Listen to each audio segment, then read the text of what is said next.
Hey guys, welcome to Nerdarchy, for nerds by nerds. I'm Ted, and today I'm hanging out with Dave. And today we have a GM 911 from the party who steals whatever isn't nailed down.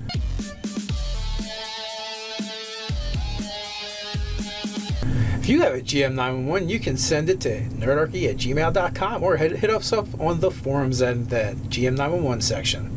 So we got a GM 911 from Jared, and his party is stealing everything. They've stolen the silverware from the King's Dining Hall. They've stolen the King's crown. They've stolen the Queen's crown. And he wants to know, how does he punish these players, stop them from doing this kind of stuff without destroying the meta of the game? First of all, you don't really want to punish your players. Second of all, you can educate them through the process of playing the game. And off air, Ted basically said what I was thinking is, how do you sell this stuff? It's cool if you've got an item that your character wants to keep because he thinks it's neat and it's interesting. But if you're stealing stuff just because you want to sell it later, the King's crown and the Queen's crown are not something you can just hawk anywhere. People are going to be on the lookout for it. You know, in his backstory, he's told that the prince was running a coup. The king dies, the queen dies. Well, that prince is going to want that crown, and there's going to be bounty hunters. There's going to be people on the lookout for who's got that crown, and money is going to be paid for whoever brings it in. So I see this leading into other adventures as well. Like, so if you can, like, the next adventure might be finding a fence that can move this stuff, right? Like, you can't just go into if you just go into like the pawn shop or the D&D equivalent, and you go, okay, I got all this silverware, I got a full set, it's worth a lot of money. This is the good stuff, right? Well, yeah, it's stamped with the royal seal for this king and this kingdom. And they're going to look at them and be like, I can't take this.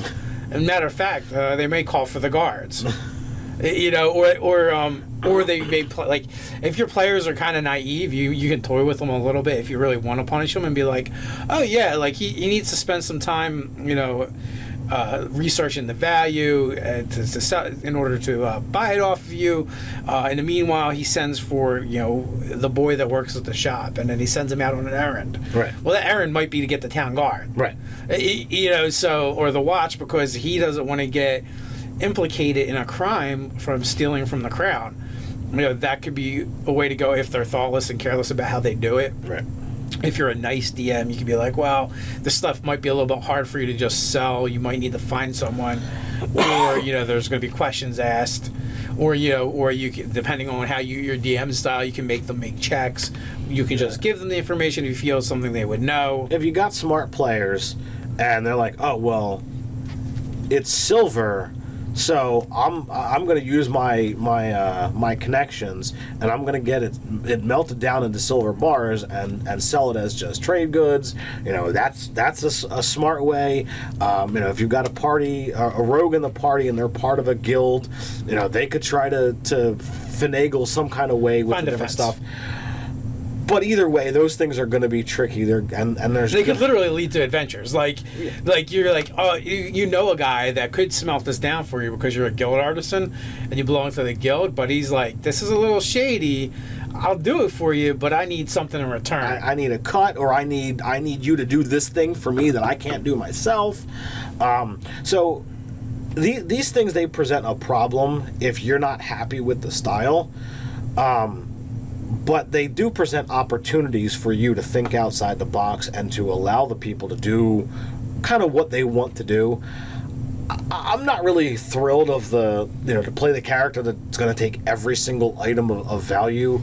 It kind of gets annoying. I'm like, oh, well, look at this. I've got 30 crappy clubs because we fought goblins. I'm not carrying them. Like, it's not. Well, how would you? You got them bundled like cords of wood. You need an ox and a cart just to bring them with you. But you can use these alternative methods to try and teach your players that this attitude is not what you're looking for. See, I disagree. I don't think you should try and change that at all. I think you should lead to other adventures and misadventures, and just add to the fun. So they can still decide to do these things, but like every time they do it, like things will come up. It just leads to different things. Like, sure, as the GM, like it may derail what your original plans for the campaign were, but I'm okay with that. I'm like, whatever, like, this is what you guys want to do? Sure. Well, there's this crazy gnome who deals in stolen goods, and, you know, he lives here. And, you know, maybe, you know, he's got this little stronghold that's trap infested. And, like, the only way to see him is to make your way through it, because it's a gauntlet that he made up, and this is, like, his entertainment, or he's super paranoid, or whatever. I love this gnome now. I want to make him. So, you know, and the other thing, too, is, like, oh, yeah, the crowns, they're worth a ton. They're worth a ton of cash. But they're really recognizable, and they're going to be hard, and people might be hunting for them, like Ted said. You could just, you know, pry out all the gems and smelt it down, but it's not going to be worth nearly as much if you do it that. You know, you can really play against their greed.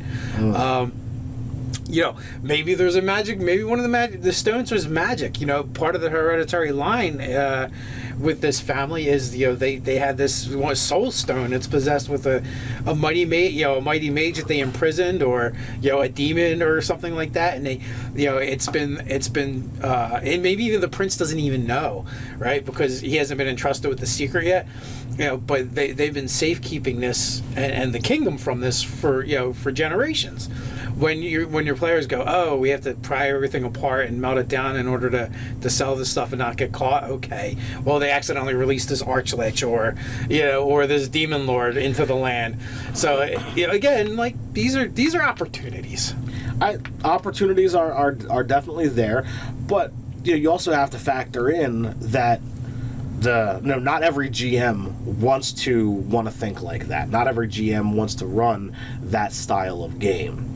And as much as you know, the players want to have fun, the GM has to want to have fun as well. And if he's being forced, well, you do that by effing with your players based off the decisions they've made. But like I said, not every GM is looking for that. So if he's not comfortable running that style of game, and he wants to kind of train his players, then there's options. There's always options. But again, like, the consequences should be in line with what they actually did. Yeah. Like, they didn't kill the queen, they didn't kill the king. It sounds like it's almost like an abandoned castle, and they just kind of looted it. So the other thing that you can do as a DM is be careful about the situations that you set up. If you have the kleptomaniacs as your party, and you don't want them to be just stealing everything that's not nailed down, is you need to have them around people that see what they're doing, so that they have to make a decision. Well, all right, I have to kill those guards if I want to take this stuff here on the table, because they're not going to like that. And what happens if they ring an alarm, or what happens if you know, the one guy stands and fights while the other one goes and summons more soldiers? You know, there's... And the other thing too, like, this is only one example, so apparently this is, like, something that happens a lot. So as the DM, what you have to do is go, okay, if the players do X, what are the possible outcomes or consequences, right?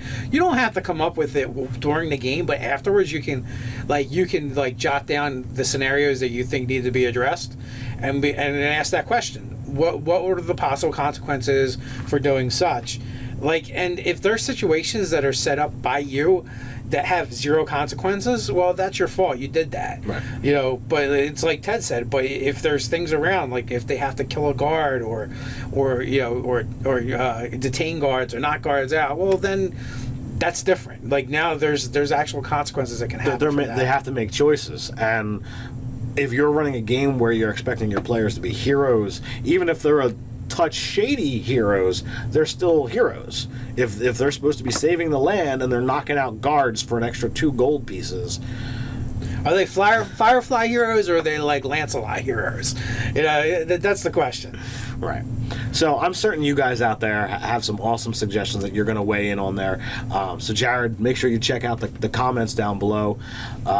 You guys out there, put your thoughts, opinions, whatever down below. While you're at it, like, share, even subscribe.